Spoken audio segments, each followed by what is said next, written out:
Olá pessoal, na aula de hoje nós vamos aprender sobre o gradiente descendente BET, mini-BET, estocástico e o gradiente boosting, que é uma das técnicas mais utilizadas em Machine Learning.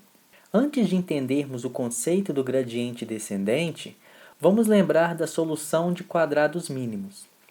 Então, seja x a minha matriz que tem n linhas e p colunas, ou seja, n observações e p variáveis, em que n é maior do que p e o posto é p.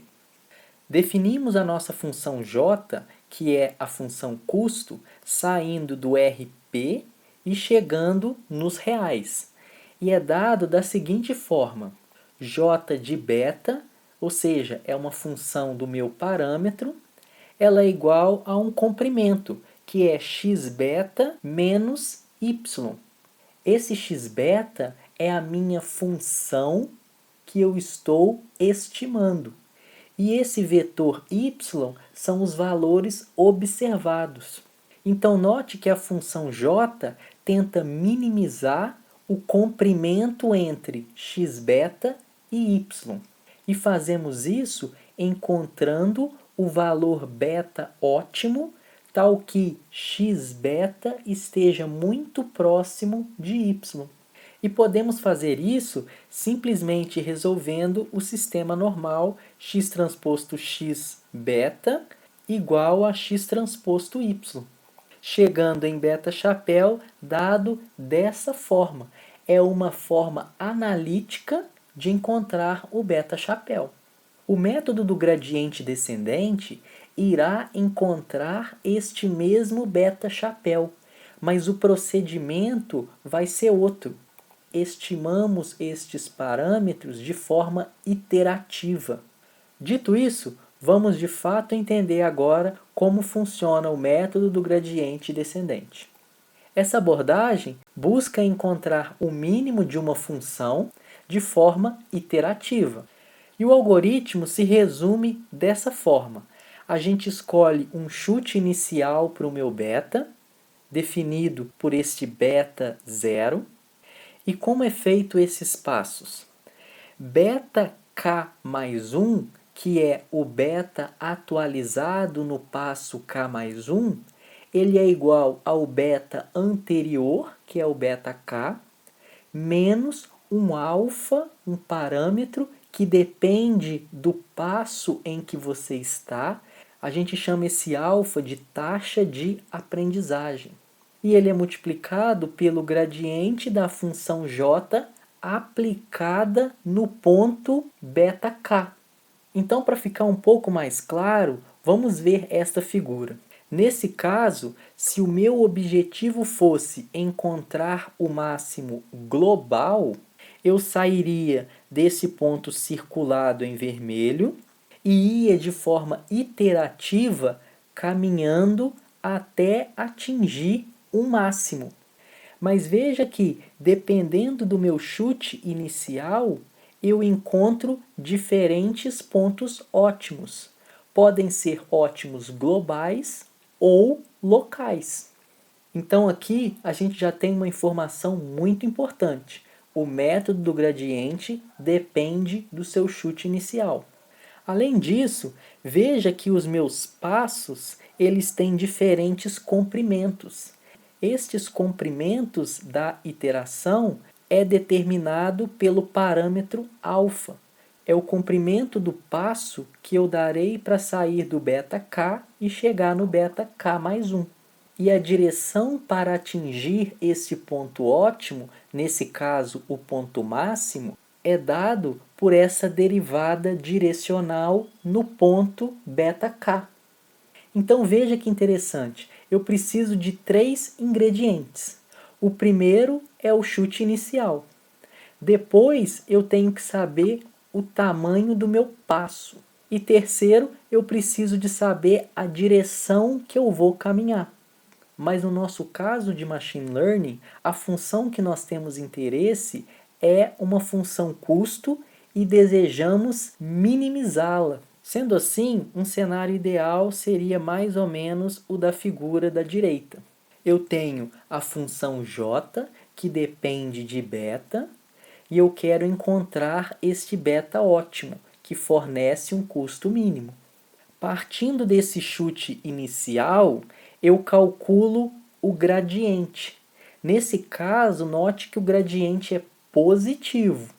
Sendo assim, o beta-k mais 1 ele vai ser igual ao beta-k, que é esse meu chute inicial, menos um passo vezes o gradiente, que é um valor positivo. Como o passo também é um valor positivo, eu tenho que o meu beta-k mais 1 vai estar mais à esquerda do beta-k. Então é assim que o algoritmo vai se guiar. Note que ele utiliza somente a primeira derivada. Isso torna o método muito simples de se implementar e muito barato. Falando agora mais específico sobre essa taxa de aprendizagem, ela controla o passo em cada iteração. E selecionar este valor é uma questão muito crítica em machine learning, porque se tomarmos um alfa muito pequeno, o método fica muito lento e é perigoso nem convergir dependendo do seu critério de parada. E se o alfa é muito grande, o método diverge. Veja um exemplo. Nesse caso, a minha função de interesse é um x ao quadrado e eu estou querendo encontrar o x mínimo.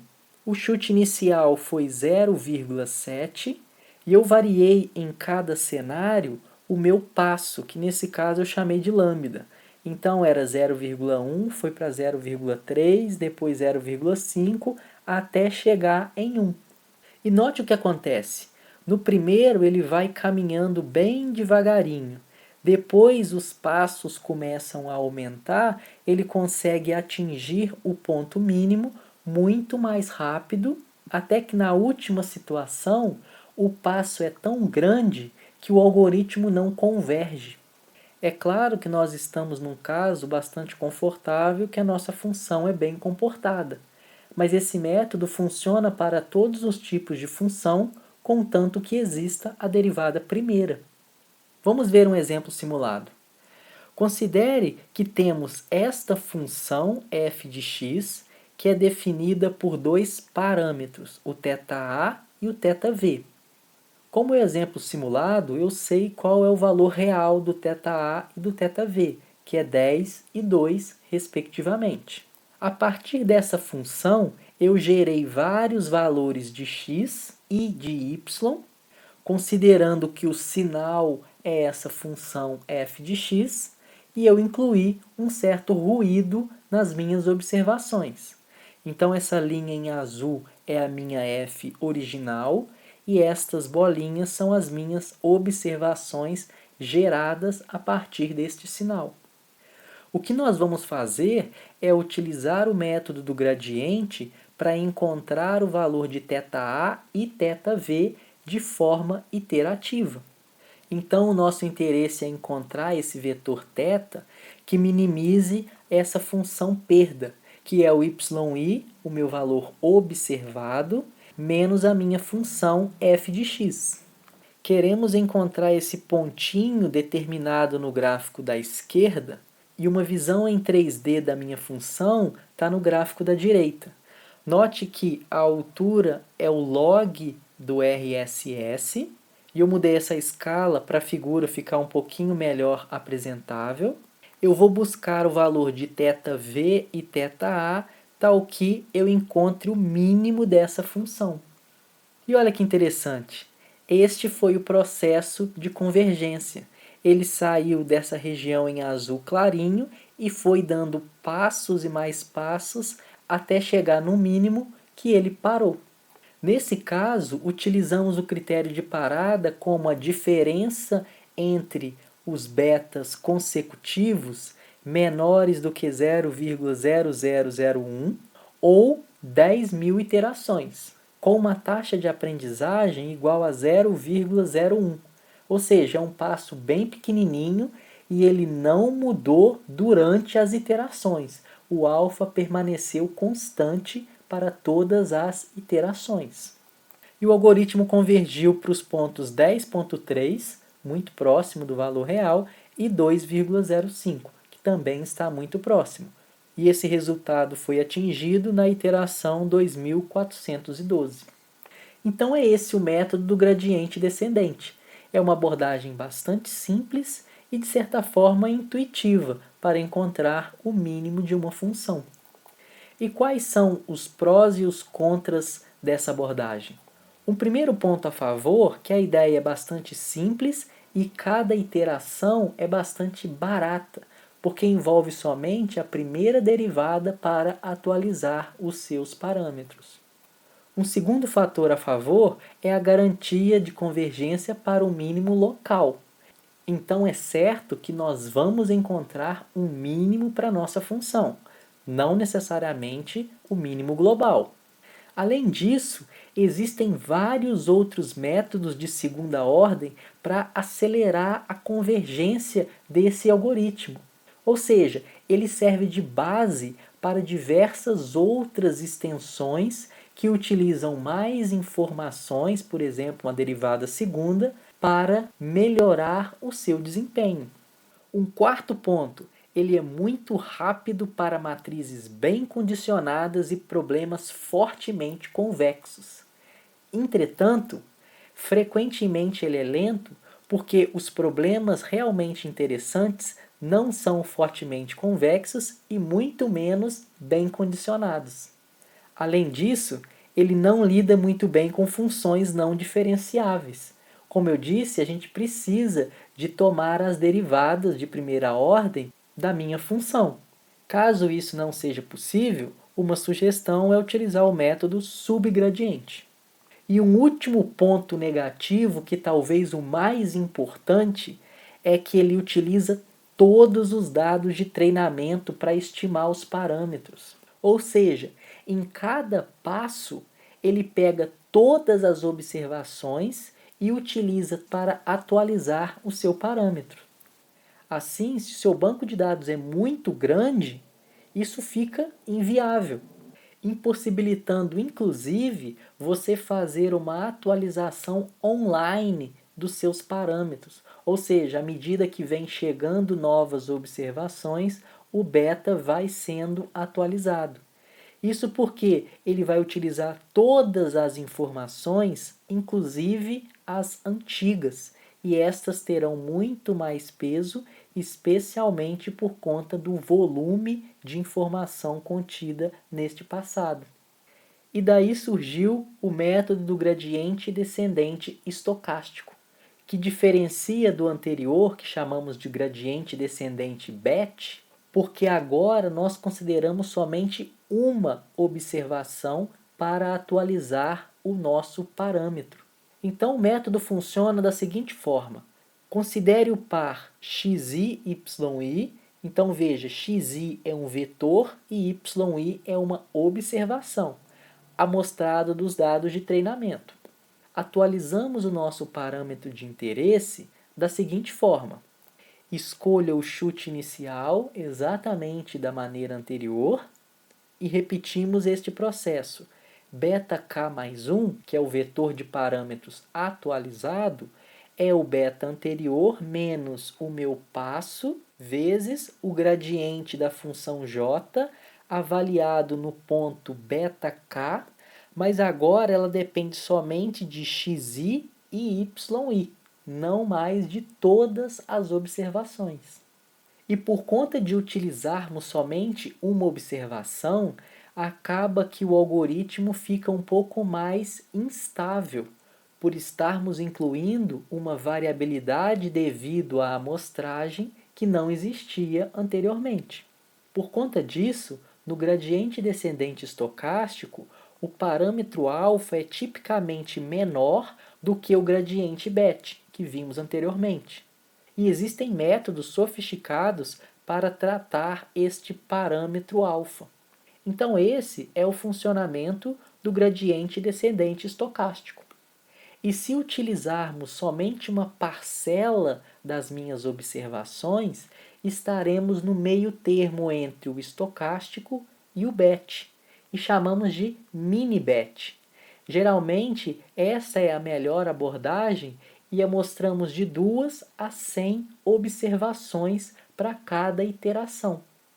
No exemplo anterior, aplicamos esta abordagem do mini-batch utilizando 3 observações para cada iteração e veja como ficou a convergência. Novamente, o algoritmo convergiu, mas agora note que devido a essa trajetória estocástica do meu algoritmo, a convergência ficou um pouco mais ruidosa. Por isso que não utilizamos mais nessa situação os critérios de parada definidos pela diferença entre dois valores consecutivos do parâmetro. E olha a comparação da abordagem do batch, que utiliza todas as observações, para este mini batch, que utiliza somente 3 observações para cada iteração. Note que agora a convergência é atingida com muito mais iterações. E olha que interessante as últimas 500 iterações deste mini batch que nós apresentamos em cima. Ela possui muito mais oscilação do que o batch. Então, quais são os prós e os contras do gradiente descendente estocástico? O primeiro, a convergência é mais rápida, especialmente com grandes bancos de dados ou dados redundantes. Por exemplo, imagine que nós temos dados de treinamento de tamanho 100.000, mas na verdade estes dados são cópias, então eu tenho 100 cópias de 1.000. E o que eu quero dizer com cópias? São observações que não atualizam o meu parâmetro, não trazem informações adicionais além daquelas que eu já tenho, pois apresentam padrões parecidos e, consequentemente, trazem o mesmo efeito. O batch, nesse caso, que utiliza todas as observações, inclusive essas redundantes, será pelo menos 100 vezes mais devagar do que o estocástico. Além disso, por conta deste processo de amostrar outras observações para atualizar o meu parâmetro, faz com que muitas vezes escapemos de mínimos locais, diferente do gradiente batch. Entretanto, a prova da convergência desse algoritmo ela é probabilística e muitos métodos de segunda ordem não funcionam. Mas isso não traz tantos problemas para nós quanto as vantagens que essa abordagem nos fornece. Redes neurais artificiais, por exemplo, utiliza essa ideia do gradiente descendente estocástico. Então terminamos aqui esta aula sobre gradiente descendente e na próxima aula nós apresentaremos um dos algoritmos mais famosos de machine learning, que utiliza a abordagem do gradiente descendente para estimar os seus parâmetros, que é o gradiente descendente boosting.